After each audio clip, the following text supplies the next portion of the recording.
La prédication de ce matin va faire écho à ce que nous vivons, les circonstances difficiles que notre Église connaît. La mort de Benoît il y a un mois, Benoît qui a œuvré parmi la jeunesse, et le décès de Marie Ortiline, membre du conseil, qui a été victime d'une explosion chez elle. C'est des moments difficiles pour notre Église et nous avons besoin que Dieu puisse nous réconforter.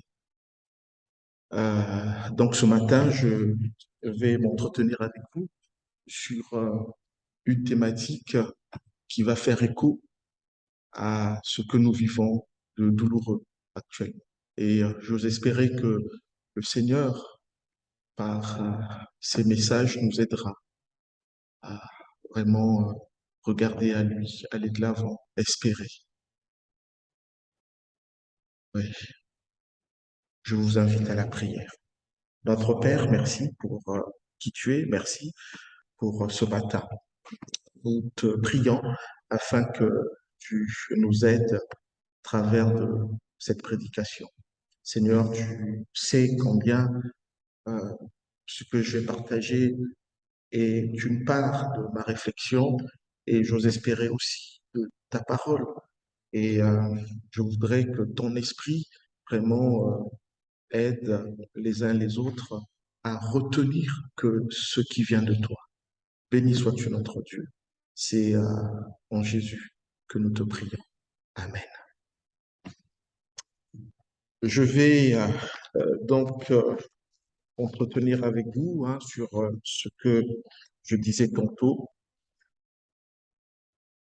Dans notre monde, j'observe deux paradoxes. Le premier paradoxe, c'est que plusieurs aimeraient ne pas mourir. Et ces personnes qui n'aimeraient pas mourir feraient tout pour acheter la vie, mais une vie éternelle, vivre éternellement sur cette terre. Et pourtant, un livre parle de la possibilité de revenir à la vie. Mais combien de personnes donnent du crédit à ce livre qui parle de la possibilité de revenir à la vie? Voilà là le premier paradoxe. Le deuxième paradoxe, je partirai d'une enquête réalisée il y a bientôt des années, en 2012, une enquête de Jared Fanning. Et cette enquête montre que parmi les 10 livres les plus lus dans le monde, la Bible vient en pole position. La Bible est le best-seller. Là encore, mais combien sont ceux qui accordent du crédit à ce qui est consigné dans cette Bible? Pour la plupart de nos contemporains, revenir à la vie dépasse leur entendement. La résurrection est impensable, voire absurde, pense la majorité. Là, c'est le deuxième paradoxe. Les gens veulent la vie, veulent ne pas mourir, mais ne lisent pas, ne prêtent pas attention à ce que dit la Bible. Donc ce matin, j'aimerais que nous puissions parler de la résurrection. La Bible évoque deux types de résurrection. D'un côté, la résurrection que j'appelle passagère, et de l'autre, celle que nous pouvons qualifier de définitive. La résurrection passagère, c'est cette résurrection. Euh, oui, on la voit dans plusieurs passages de la Bible, aussi bien dans l'Ancien que dans le Nouveau Testament. Dans l'Ancien Testament, nous avons l'épisode du fils de la veuve de Sarepta qui est ressuscité. Il y a Élie à côté. Nous avons encore cet autre épisode de la résurrection du fils de la Sunamite. Il y a Élisée qui est à côté. On aurait pu citer un autre exemple. Dans le Nouveau Testament, nous avons Lazare qui est ressuscité. Jésus est à côté. Nous avons la résurrection de euh, euh, euh, la fille de Jairus. Toutes ces résurrections sont passagères, car leurs bénéficiaires ont fini par mourir. Oui, ces bénéficiaires ont été ressuscités, certes, mais ont fini par mourir à nouveau. Sinon, ça saurait. Si Lazare avait été encore de ce monde, il serait un objet de, de curieux, un musée, voilà, un lieu, un endroit où on irait le voir, touristique. Quelqu'un qui vit depuis plus de 2000 ans. Ça serait un événement, ça saurait. Non, Lazare, bien qu'étant ressuscité, ayant été ressuscité, il est mort à nouveau. Et ça, c'est une résurrection passagère. Donc, toutes ces résurrections sont passagères car leurs bénéficiaires ont fini par mourir à nouveau. Ils sont en attente de la résurrection définitive de leur corps. Jésus-Christ est celui qui a ouvert la voie sur cette résurrection corporelle et définitive. C'est de cette résurrection définitive, irréversible, dont il est question ce matin. La résurrection de Jésus, devons-nous y croire? Oui, devons y croire. Parce que si nous ne croyons pas en cette résurrection de Jésus, ça ne sert à rien d'être ici, dimanche après dimanche. Et même chez nous, ça ne sert à rien de communiquer avec Dieu, de parler avec Dieu, puisque nous ne croyons, Jésus ne serait pas ressuscité. Et si nous ne croyons pas en la résurrection de Jésus, ben, notre foi est vaine. Écoutons ce que dit l'apôtre Paul aux chrétiens de Corinthe au chapitre 15. Parce que dans cette église de Corinthe, au premier siècle de notre ère, il y avait certains qui composaient cette église de Corinthe et qui ne croyaient pas en la résurrection corporelle. Et donc, l'apôtre Paul écrit, écoutons ce qu'il dit. Donc, 1 Corinthiens, chapitre 15, tout le chapitre. 1 Corinthiens, chapitre 15, et je lirai dans la version Summer. Alors, souffrez de cette lecture parce qu'elle sera longue. Je vais lire tout le chapitre, mais il me semble que, voilà, cela vaut la peine. Donc, 1 Corinthiens, chapitre 15. Frères et sœurs, je vous rappelle l'évangile que je vous ai annoncé, que vous avez reçu et auquel vous demeurez attachés. C'est par cet évangile que vous êtes sauvés si vous le retenez tel que je vous l'ai annoncé. Autrement, vous auriez cru en vain. Je vous ai transmis comme un enseignement de première importance ce que j'avais moi-même reçu. Christ est mort pour nos péchés, conformément aux Écritures. Il a été mis au tombeau. Il est ressuscité le troisième jour, comme l'avaient annoncé les Écritures. Il est apparu à Pierre, puis aux 12. Après cela, il a été vu par plus de 500 frères à la fois, dont la plupart vivent encore aujourd'hui. Quelques-uns d'entre eux seulement sont morts. Ensuite, il est apparu à Jacques, puis à tous les apôtres. En tout dernier lieu, il m'est apparu à moi comme un enfant né après terre. Oui, je suis le moindre des apôtres. C'est l'apôtre Paul là, qui dit cela de lui-même.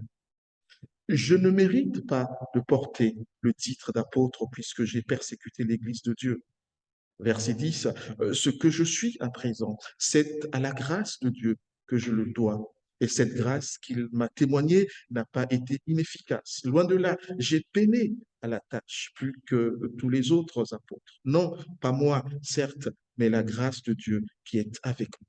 Bref, que ce soit, que ce soit eux ou que ce soit moi, voilà le message que nous proclamons. Et voilà aussi ce que vous avez cru.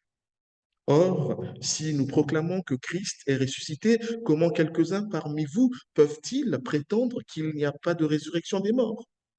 S'il n'y a pas de résurrection des morts, alors Christ, lui non plus, n'est pas ressuscité. Et si Christ n'est pas ressuscité, notre prédication n'a plus de contenu et votre foi est sans objet.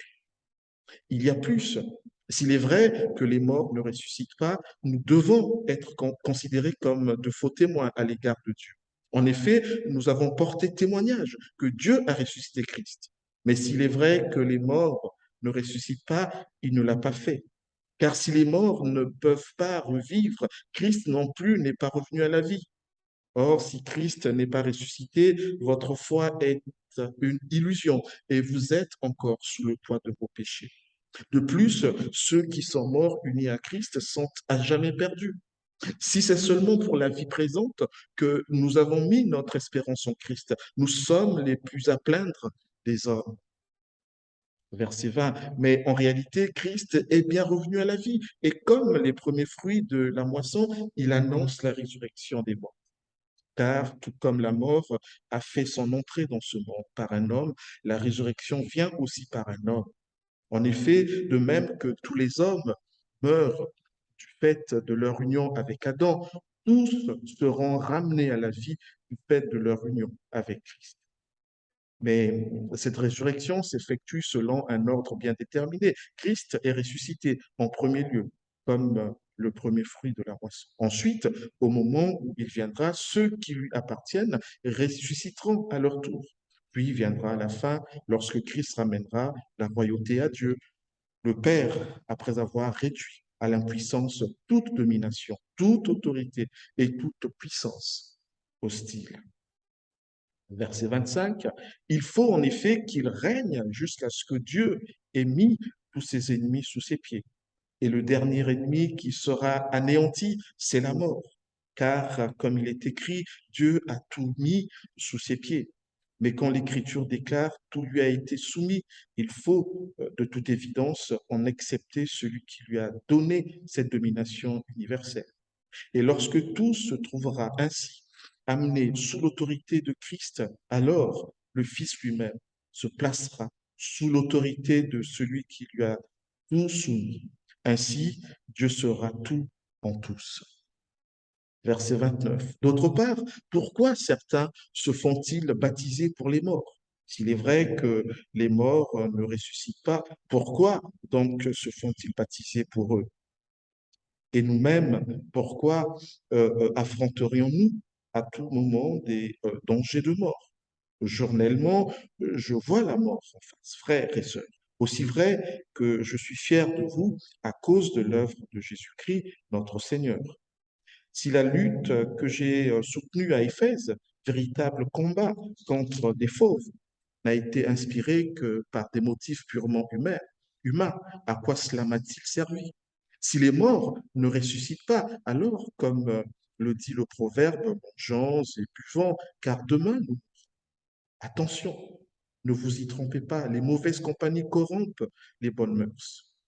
Revenez une fois pour toutes à votre bon sens et ne péchez pas, car certains d'entre vous ne connaissent pas Dieu. Je le dis à votre honte. Verset 35. Mais demandera-t-on peut-être à quelqu'un comment les morts ressusciteront-ils? Avec quel corps reviendront-ils à la vie? Insensé que vous êtes. Dans la nature, la graine que vous semez ne peut reprendre vie qu'après être passée par la mort. Lorsque vous faites vos semailles, vous ne mettez pas en terre le corps que la plante aura quand elle aura poussé, mais une simple graine, un grain de blé, par exemple, ou quelque autre semence. Et Dieu lui donne le corps qu'il veut. À chaque semence correspond un corps particulier. Tous les êtres vivants n'ont pas non plus la même chair.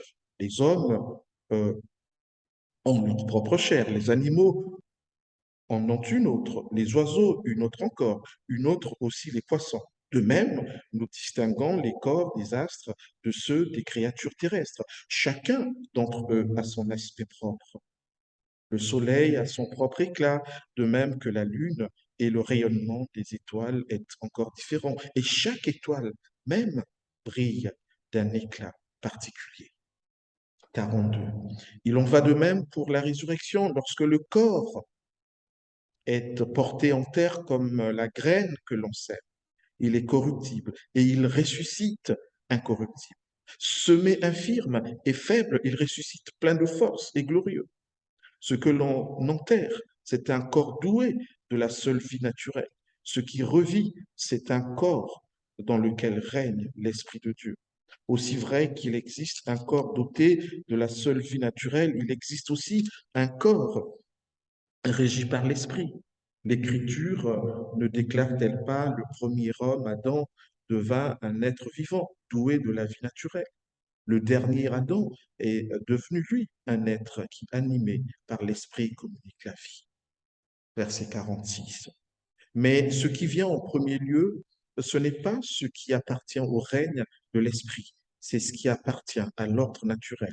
Ce qui appartient au règne de l'esprit ne vient qu'ensuite. Le premier homme formé de la poussière du sol appartient à la terre. Le second homme appartient au ciel. Or, tous ceux qui ont été formés de poussière sont semblables à celui qui a été formé de poussière.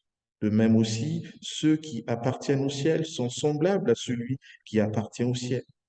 Et comme nous en avons porté l'image de l'homme, formé de poussière, nous porterons aussi l'image de l'homme qui appartient au ciel. Ce que je dis, frères et sœurs, c'est que notre corps de chair et de sang ne peut accéder au royaume de Dieu. Ce qui est corruptible ne peut avoir part à l'incorruptibilité. Voici, je vais vous révéler un mystère. Nous ne passerons pas tous par la mort, mais nous serons tous transformés en un instant, en un clin d'œil, au son de la trompette dernière. Car lorsque cette trompette retentira, les morts ressusciteront pour être désormais incorruptibles, tandis que nous serons changés. En effet, ce corps corruptible doit se revêtir d'incorruptibilité et ce corps mortel doit se revêtir d'immortalité. 54. Lorsque ce corps corruptible aura revêtu l'incorruptibilité et que ce corps mortel aura revêtu l'immortalité, alors se trouvera réalisée cette parole de l'Écriture. La victoire totale sur la mort a été remportée. Ô mort, qu'est devenue ta victoire? Ô mort, où est ton dard? Le dard de la mort, c'est le péché. Et le péché tire sa force de la loi. Verset 57.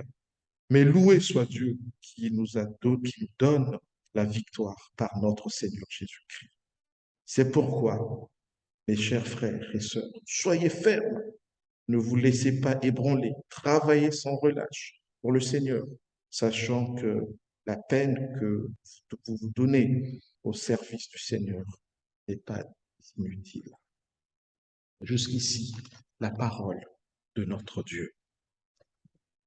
Un fait intéressant que j'ai pu noter, j'ai pu relever en parcourant cette lettre que Paul adresse aux chrétiens de Philippe, donc Paul, qui en est l'auteur, a placé dans cette lettre euh, euh, les deux dispositifs essentiels de l'évangile à chaque extrémité. Donc il a placé les deux dispositifs essentiels de l'évangile à chaque extrémité de sa lettre. Et ces dispositifs essentiels sont la mort d'un côté et la résurrection de l'autre, la résurrection de Christ.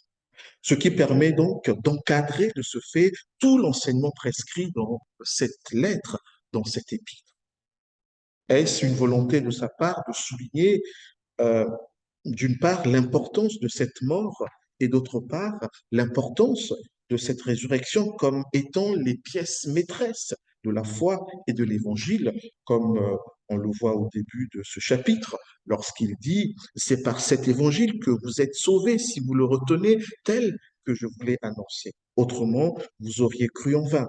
Je vous ai transmis comme un enseignement de première importance ce que j'avais moi-même reçu. Christ est mort pour nos péchés, conformément aux Écritures. Il a été mis au tombeau, il est ressuscité le troisième jour, comme l'avaient annoncé les Écritures.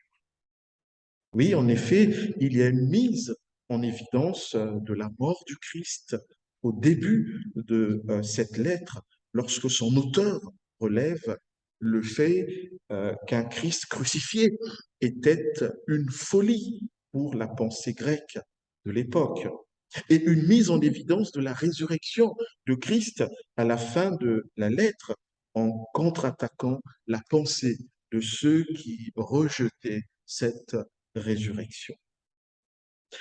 Notre enquête sur la résurrection du Christ sera jalonnée de quatre principaux repères.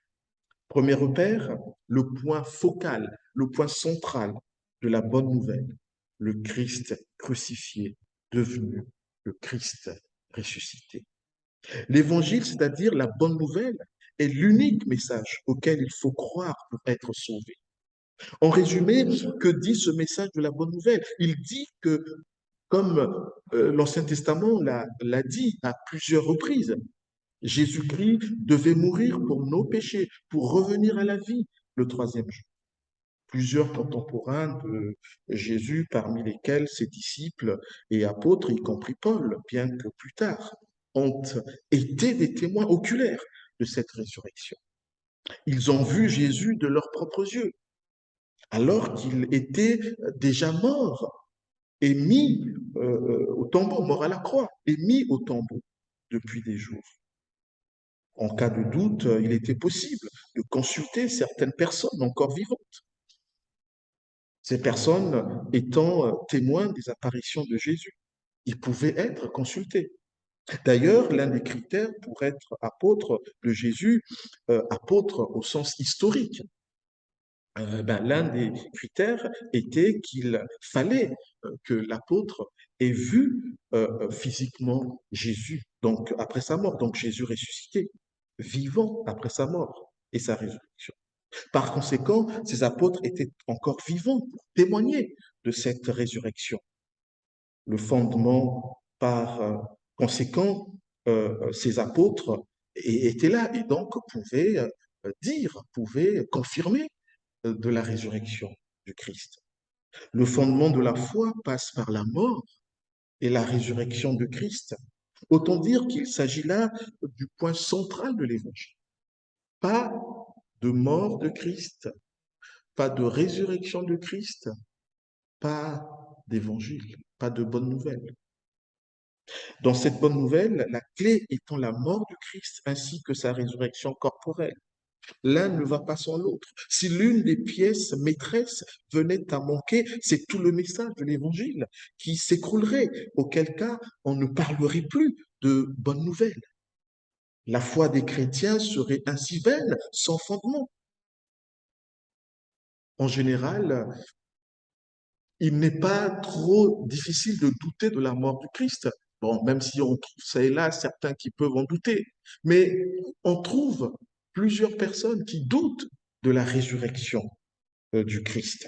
Croire en la résurrection du Christ est une absurdité pour ces personnes. Dans ce processus d'enquête sur lequel je veux vous emmener, notre premier repère, c'est que la validité de ce message, de la bonne nouvelle, passe par la résurrection du Christ. Pas de résurrection, pas d'évangile. Pas de résurrection, pas de salut. Au total, on dénombre, nous dit Paul, environ 514 personnes, y compris les apôtres et Jacques, l'un des frères du Seigneur, qui ont vu le Christ vivant après sa mort à la croix. On aurait pu ajouter à ce nombre de témoins les femmes qui, les premières, ont été témoins de cette résurrection, le troisième jour de la mort du Christ. Et là, je vous renvoie à Matthieu 28. Ces éléments suffisent à eux seuls pour valider et croire en la résurrection du Christ. Qu'à cela ne tienne, Paul va verser au dossier des éléments en guise de complément d'enquête pour toute personne qui souhaiterait se lancer dans une enquête prouvant que la résurrection du Christ est un fait historique. Oui, les éléments essentiels de l'Évangile, c'est le péché des hommes, la mort de Christ sur la croix pour payer le prix de nos péchés, sa résurrection pour donner la vie éternelle à tous ceux qui le suivent et le don gratuit du salut pour tous.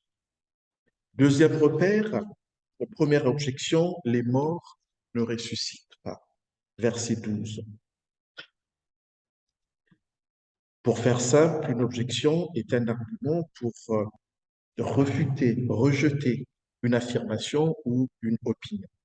Dans notre texte ici, Paul note il surligne, il stabilobose l'objection d'une partie des Corinthiens. Quelle était cette objection? Eh bien, l'objection ici est que les morts ne ressuscitent pas, disent certains de ces Corinthiens. En effet, certains à l'église de Corinthe ne croyaient pas que les morts pouvaient revenir à la vie. Ils sous-entendaient par là que Christ non plus, une fois mort, ne pouvait pas revenir à la vie.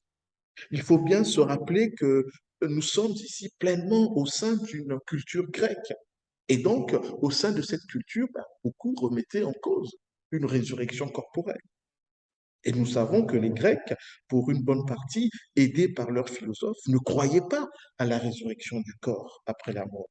À la limite, d'après leur conception, l'âme pouvait survivre à la mort, mais pas le corps.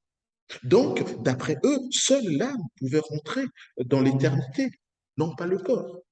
Aussi, ne comprenait-il pas que pour la doctrine chrétienne, c'est au contraire le corps et l'âme qui sont concernés par la résurrection dans le sens où les deux seront unis après la résurrection.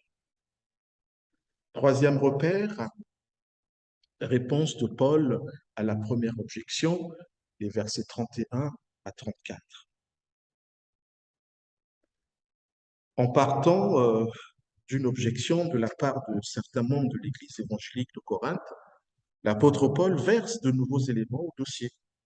Il répond à cette objection en plusieurs étapes. Première étape, versets 13 à 19, un argument logique. Alors oui, je disais réponse de Paul à la première objection, versets 13 à 34. Versets 13 à 34. Donc, première étape, versets 13 à 19, un argument logique. Si la résurrection corporelle n'existe pas, alors Christ n'est pas vivant. Voici ce que dit Paul. Si la résurrection corporelle n'existe pas, alors le message de l'évangile est sans fondement, vide et inutile. Si la résurrection corporelle n'existe pas, alors la foi des chrétiens est inutile et ne sert à rien. Si la résurrection corporelle n'existe pas, alors tous les prédicateurs de la bonne nouvelle sont de grands menteurs, de faux témoins et des charlatans par-dessus le marché. Si la résurrection corporelle n'existe pas, alors les chrétiens ne sont pas sauvés de leurs péchés, car nous pouvons être pardonnés. Si la résurrection corporelle n'existe pas, alors tous les chrétiens morts sont perdus pour toujours, car il n'y a aucune espérance. Bref, si la résurrection corporelle n'existe pas, il ne peut y avoir un christianisme authentique. Deuxième étape, verset 19, un argument de bon sens théologique. Placer sa confiance en Christ uniquement pour les choses de la vie présente, santé, études, travail, logement, mariage, avoir les enfants, est une aberration et un non-sens théologique. En effet, ces choses pour lesquelles on se confie en Christ sont peut-être importantes et légitimes, mais elles sont temporaires. Oui, nous pouvons prier pour cela. C'est légitime. Mais si notre foi en Christ se limite seulement à ce que Dieu nous donne la santé, à ce que Dieu nous trouve du travail, à ce que Dieu nous trouve un conjoint, eh bien, l'apôtre Paul dit que nous sommes les hommes les plus à plaindre, les hommes et les femmes les plus à plaindre. Nous allons mourir, cependant ces choses resteront ici-bas. Comptez que même ceux que le Christ a ressuscité, a guéri et à qui il a donné à manger ont fini par mourir. Moralité, l'objet de notre foi doit être en Christ pour notre vie déjà aujourd'hui, mais aussi pour notre vie après la mort et lors du retour de notre Seigneur. Jésus lui-même nous impose le commandement suivant en Matthieu 6, 33, je le dis de mémoire. Recherchez premièrement le royaume de Dieu et sa justice. Recherchez premièrement le royaume de Dieu et ce qui est juste à ses yeux. Dans le contexte de ce passage, Jésus invite ses disciples à rechercher d'abord ce qui est juste aux yeux de Dieu et tout ce qui concerne euh, tout ce qui est nécessaire pour notre vie ici-bas sera donné en plus. Troisième étape, versets 20 à 28, argument relatif à la mort en Adam et à la vie en Christ. La résurrection de Christ annonce celle de tous les croyants. Si la résurrection s'est produite une fois dans le cadre de Christ, alors elle est aussi possible pour tous les autres humains. C'est parce que Christ est revenu à la vie que tous les chrétiens, une fois morts, reviendront à la vie. Autant dire, Christ nous a précédés dans la résurrection, comme il est notre précurseur dans bien d'autres domaines, tels que la souffrance, la mort, ainsi de suite. Autant en Adam, tous les hommes lui étaient liés, sont voués à la mort à cause de la première désobéissance du premier homme. Autant en Jésus-Christ, tous les chrétiens sont appelés à la résurrection à cause de l'obéissance du Christ. Grâce à la résurrection de Christ, la mort disparaîtra pour toujours. Au final, Dieu le Fils victorieux remettra tout pouvoir à Dieu le Père. Quatrième étape, verset 29, argument sur le baptême pour les morts. Si la résurrection n'existe pas, comment se fait-il que certains se font baptiser pour les morts? Voilà ce que dit Paul. Alors Paul n'est pas en train ici de dire qu'il croit au baptême des morts. Il n'est pas en train de justifier le baptême des morts. Il n'est pas pour cette doctrine. Mais il me semble que ici, Paul, vu le contexte, et d'autres aussi le croient, que l'apôtre Paul est en train, de manière ironique, dire à ces gens qui ne croyaient pas en la résurrection, mais pourquoi, si la résurrection n'existe pas, pourquoi baptiser de nouveaux morts? Voilà ce que dit Paul. Mais il n'est pas en train de dire qu'il faut valider le baptême des morts. Mais il le dit ironiquement. C'est pour placer ces contradicteurs devant leur incohérence. Oui, puisqu'il n'y a plus de vie après la mort. Pourquoi alors se faire baptiser pour les défunts? Voilà ce que dit Paul ici.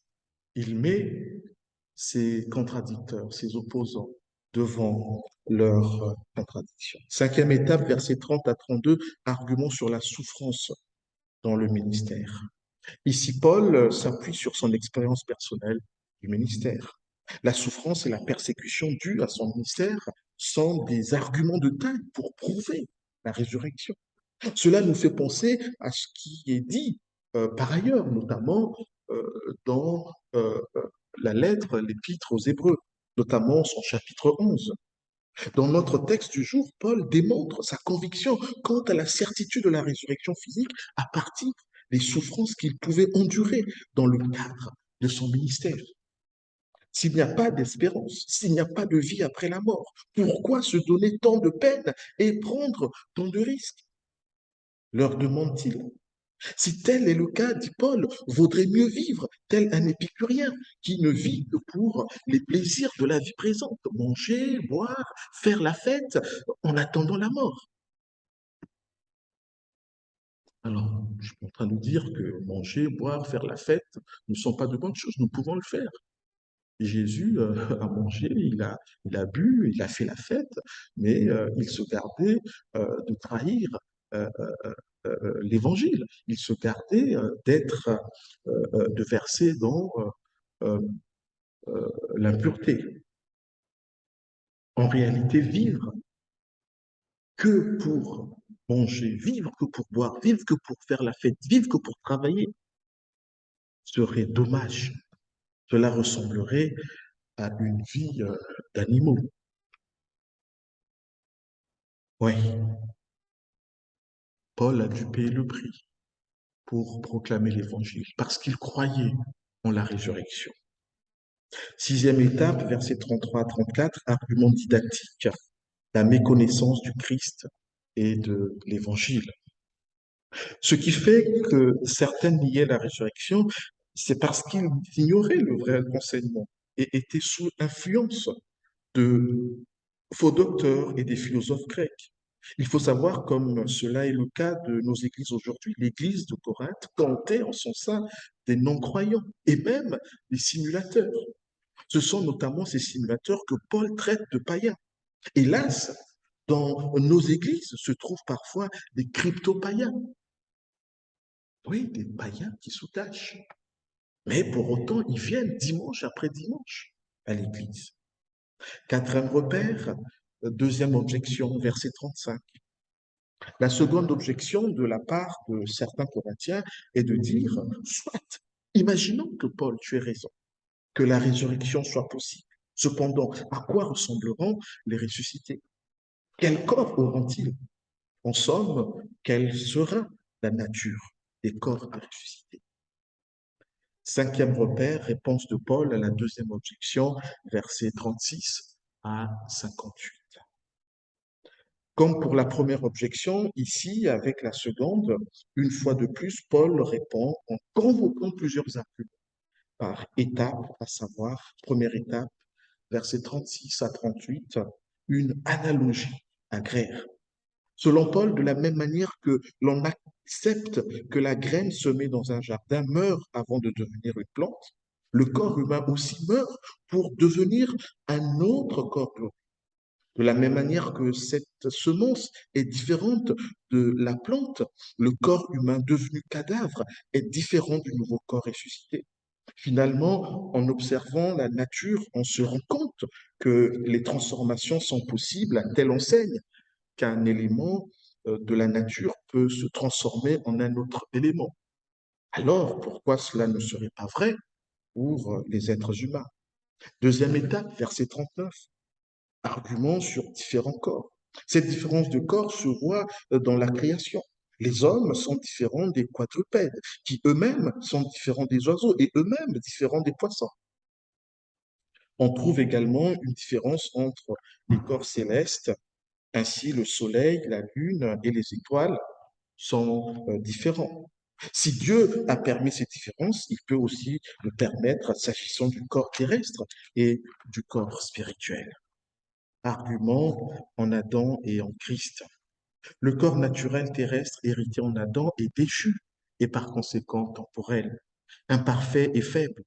Le corps spirituel céleste hérité de notre union en Christ sera éternel, parfait, fort, sans aucune infirmité. Et je vous envoie à Apocalypse chapitre 21, versets 1 à 4. Il s'agit d'un encouragement, comptez qu'il n'y aura plus de bobos, plus de rhume, plus de grippe, plus de stress, plus de dépression, plus de burn-out, plus de maladies, plus de paludisme, plus de sida, plus de cancer. À croire que certains seront au chômage, il n'y aura plus besoin de médecins, il n'y aura plus besoin d'infirmières. Il y aura peut-être euh, d'autres spécialités. Hein, on va travailler, puisque le travail n'est pas la conséquence du péché. La conséquence du péché, c'est la pénibilité du travail. Mais on peut supposer que même dans cette nouvelle terre, on pourra encore travailler, mais cette fois-ci, non pas avec la contrainte, mais avec joie. Oui, mes amis. De la même manière que nous avons besoin du corps terrestre pour vivre ici-bas une vie temporelle, nous aurons aussi le corps spirituel et glorieux pour vivre la nouvelle vie dans l'éternité. Le corps naturel, c'est-à-dire le corps actuel, ne peut entrer dans euh, la nouvelle terre. C'est uniquement le corps spirituel qui le pourra. Il faut bien comprendre que ce corps dit spirituel n'est pas immatériel. Il ne s'agit pas des esprits désincarnés. Le corps spirituel est un corps qui est conçu pour la vie dans le ciel, contrairement au corps naturel qui, lui, est adapté à la vie terrestre. Comme pour annoncer le changement de camp lorsque l'arbitre du foot siffle la mi-temps, un son de la trompette annoncera le nouveau ciel et la nouvelle terre. Les chrétiens morts ressusciteront d'abord, après quoi ceux des chrétiens qui seront restés en vie verront leur corps transformé immédiatement en corps de gloire, parfait et éternel pour vivre sur cette terre, sur cette nouvelle terre. Comptez que dès que le Seigneur lui-même sifflera la fin de la partie sur plusieurs générations, des milliards d'individus revenus à la poussière, mangés par des poissons dans la mer, incinérés dans des crématoriums comme l'a été notre frère Benoît il y a un mois, reviendront immédiatement à la vie pour revêtir un corps immortel et glorieux. Et nous le pensons aussi pour notre sœur Marie-Ortiline. Les chrétiens morts, une fois ressuscités en corps de gloire, tout comme les chrétiens vivants, transformés en corps de gloire, ne connaîtront plus jamais la mort, comme l'ont prophétisé autrefois Ésaïe, Osée. Nous serons comme, oui, Jésus lui-même. Après sa résurrection, on voit qu'il avait un corps de gloire. Il passait entre les murs. Alors, d'aucuns pourraient dire, oui, mais la Bible dit qu'on sera comme des anges. Oui, Jésus évoque cet aspect en Matthieu 22 lorsqu'il est face à certains spécialistes de la loi qui sont les Sadducéens qui ne croyaient pas en la résurrection. Voilà, et Jésus leur dit, voilà, mais vous serez comme les anges. Quand Jésus dit vous serez comme les anges, il n'est pas en train de dire qu'on aura l'aspect physique des anges. Je ne sais pas si les anges ont des ailes. Il n'est pas en train de dire que ben, vous serez comme des anges, vous aurez des ailes. Non, quand Jésus dit vous serez comme des anges, par rapport au contexte de Matthieu 22, Jésus est en train de dire, mais écoutez, les anges ne se marient pas. Vous serez comme eux. C'est-à-dire qu'il n'y aura pas de mariage. Il n'y aura pas de relation d'époux à épouse. C'est ce qu'il est en train de leur dire. Mais ce qui est certain, c'est que nous serons certainement comme, oui, Jésus après sa résurrection. Est-ce que nous croyons en la résurrection? Est-ce que nous croyons en la résurrection de Christ? Est-ce que nous croyons que les morts en Christ ressusciteront? Soyons pleins d'espérance parce que le jour vient où nous aussi, nous aurons la preuve vivante de la résurrection. Alors, on l'a déjà dans la parole.